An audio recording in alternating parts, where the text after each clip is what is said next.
We're talking 2 carts, they were probably 300 pounds each. Very, very heavy equipment that had to be moved into the room to do the operation properly. I've actually heard my back crack. Pain, it was incredible.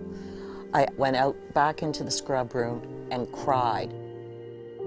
The impact that it's had on my life has been absolutely incredible. If I do something that is physically exerting, that involves my back, I'm paying for it for a week. I know that I have to take a morphine that night. Longtime nurse Eula McLaren was moving a patient from a wheelchair to a walker into a bed when she injured her back. The pain never really goes away. I live with discomfort almost every day. Like sometimes it's worse than other times. It's also stressful and your physical and emotional state. Nurses have a big problem, and the biggest problem of all is lifting and moving people. Something like 50 to 80% of nurses will experience back pain over the course of their careers, and they're 9 times as likely to have a back injury compared to the average worker. 20% of construction workers experience chronic back injuries. In manufacturing, it's 25%, while in healthcare, over 37% of workers will experience a back injury. This includes therapists, nurses, and personal support workers. For nurses like Eula, a single injury is often a result of the long-term strain of repetitive lifting.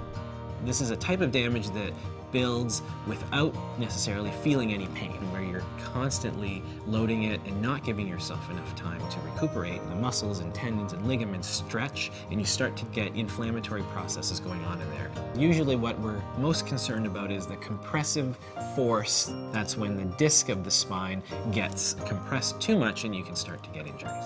If you're digging a trench, you get a backhoe. If you want to lift a load, use a crane or a forklift or something. We're going to have to do the same in healthcare. We need new kinds of equipment, and that's what we develop here.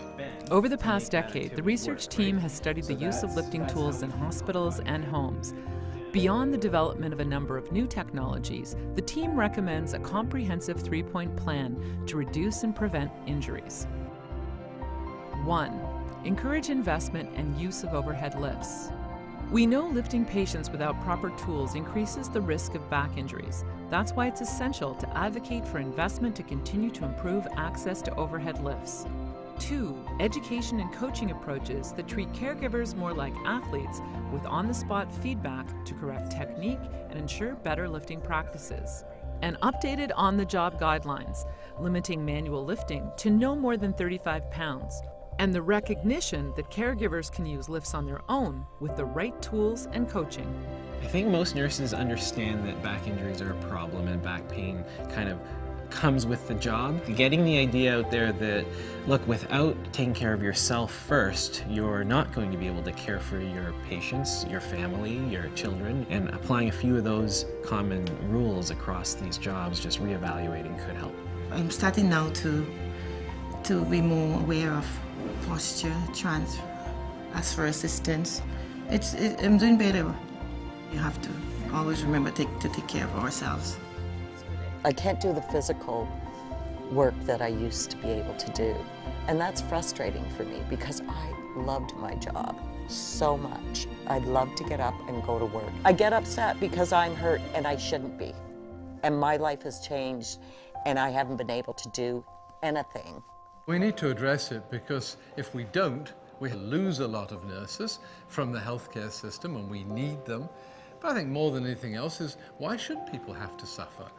For more information, visit preventbackinjury.org.